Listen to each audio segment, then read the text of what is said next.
नमस्कार. पार्थ मराठा वधूवर सूचक केंद्राचे संचालक मी रावसाहेब सोनवणे. काल पुण्यात गेलो होतो आणि एक दोन पालकांच्या घरी भेट दिली. त्यात एक घटस्फोटित मुलगा होता. त्याच्या संदर्भात थोडीशी सविस्तर चर्चा केली. मुलाचा पुण्यामध्ये फ्लॅट आहे आणि मुलगा इंजिनियर आहे. दिसायलाही हँडसम आहे आणि चांगला पॅकेज पण आहे. पण त्याच्या जीवनात जो प्रसंग आला तर ते त्यांनी सविस्तर आई वडिलांनी माहिती दिली. मुलीला स्वतः मेहनत करून क्लास लावला आणि जॉब पण लावला आणि चांगल्या प्रकारे तिला जॉब सुरू झाला. पण दोघांचे विचार काही मॅच होत नव्हते. मुलीची जी अपेक्षा होती, मुलाने आईवडिलांसोबत बोलवू नये, बहिणीसोबतसुद्धा बोलवू नये.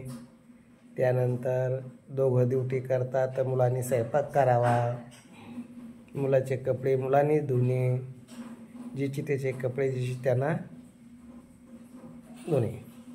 अशा पद्धतीचं तिचा ते विचारसरणी होती आणि त्याप्रमाणे दोघं तसं चालत पण होते. संध्याकाळी तो भाजी करायचा, ती पोळ्या करायची. पण गावाकडचा कोणाचा फोन आला का तिला राग यायचा. मुलाला वाईट वाटायचं. आईवडिलांसोबत तो मग चोरून खाली गेल्याच्या नंतर तो बोलत होता. अशा अवस्थेत बरेच दिवस चालले. भांडणं वाद वाढू लागले आणि मग शेवटी ते घटस्फोटावर आले.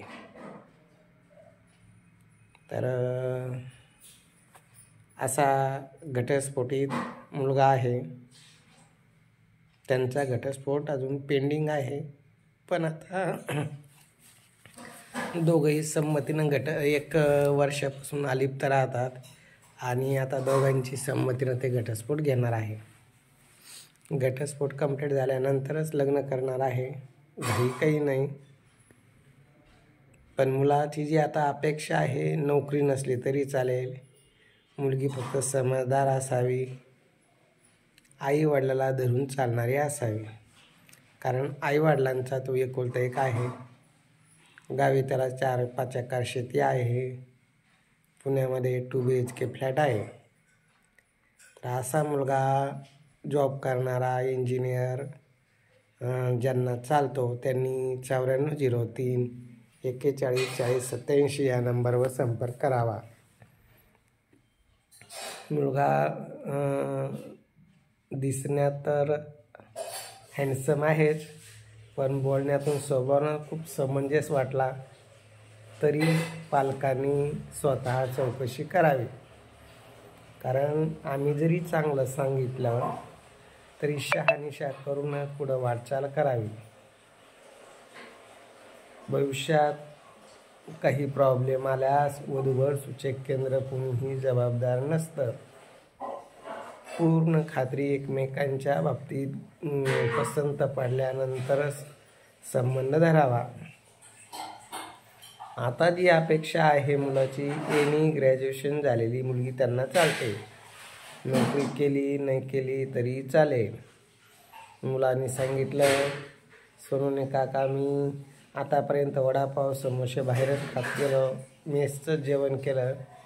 मला फक्त 2 घास जीव घालणारी मुलगी पाहिजे. 2 टायमाचा तिनं स्वयंपाक करावा. नोकरी करायची असेल तर करावी, नसेल करायची तर करू नये. पण घरात आई वडील माझ्यासोबत राहणार आहे आणि आमचं चौघांचं कुटुंब राहील. त्या कुटुंबाला ती धरून चालणारी असावी. तर असं कोणी असेल जिला सासू सासरे चालतात तर त्यांनी संपर्क करावा. सासूंनी त्यांची व्यथा मांडली. मी स्वतः मुलीच्या डबा करून देत होते. ती ड्युटीला जाते म्हणून तिचे मी स्वतः कपडे धुतले असं त्या सासूने सांगितले. पण तरी तिला आमच्याबद्दल कुठलाही प्रेम राहिलेलं नाही. आता खरं कोणाचं हे भगवंत जाणे, पण आजच्या त्यांच्या ज्या परिस्थितीतून सगळे रडगाग झाली, मुलगा रडला, मुलाची आई रडली, त्यांना वाईट वाटलं. आपण एवढं तिच्यावर म्हणजे एकुलती एक सून म्हणून प्रेम केलं आणि तिनं आपल्याला शेवटी त्रास देऊन सोनं नाणं घेऊन गेली आणि आता अजून काही अपेक्षा पैशाच्या करते. आता दुसरून असा प्रसंग येऊ नये म्हणून नोकरीवाली नको, शिकलेली नको, कमी शिकलेली असली तरी त्यांना चालते. मग घटस्फोटीत चालेल, विधवा चालेल, फार काही मोठी अपेक्षा नाही.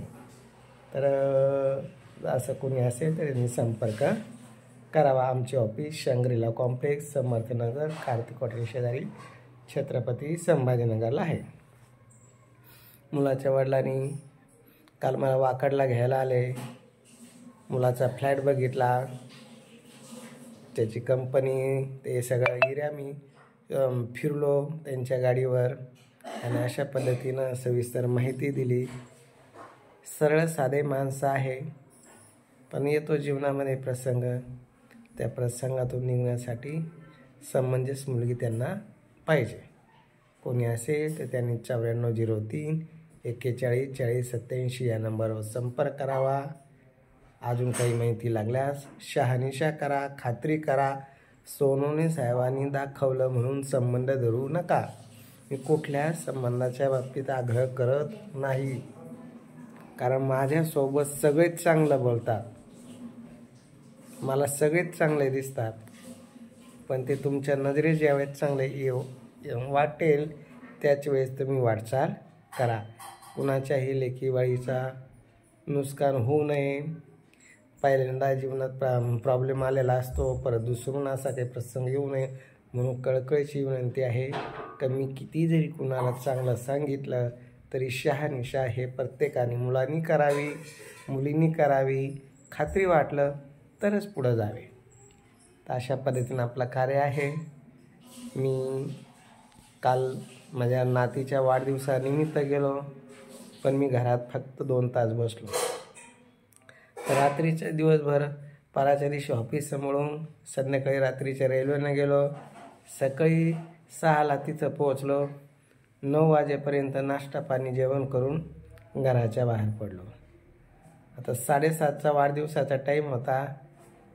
सगळे त्यांचे सोसायटीतले मुलं येऊन थांबले, पण मी मुलीच्या घरी भेटी देता देता मला 8 साडेआठ वाजले.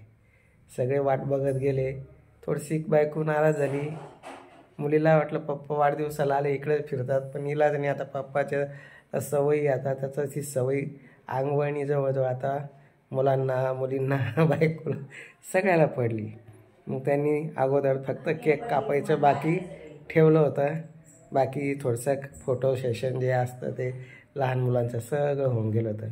मला वाटलं अरे आपण थोडं उशीर आलो, पण काय करणार, पुणे शहर असं आहे. निघालो 5ला न पोहोचलो 7:30ला 8ला. कारण बावधन तिकडून हिंजेवाडीवरून केशवनगर यायला 3 तास लागतात.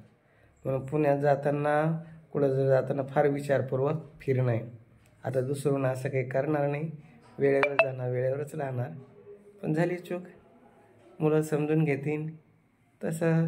पण माझं जे मनातून हेतू होता का मुलाच्या समस्या जाणून घेणं, कारण कोणालाही सांगताना त्याच्या बाबतीत क्लिअरिटी असावी म्हणून मी थोडंसं वाढदिवसालाही थोडंसं उशीर आलो, पण ती खरी माहिती घेऊन आलो.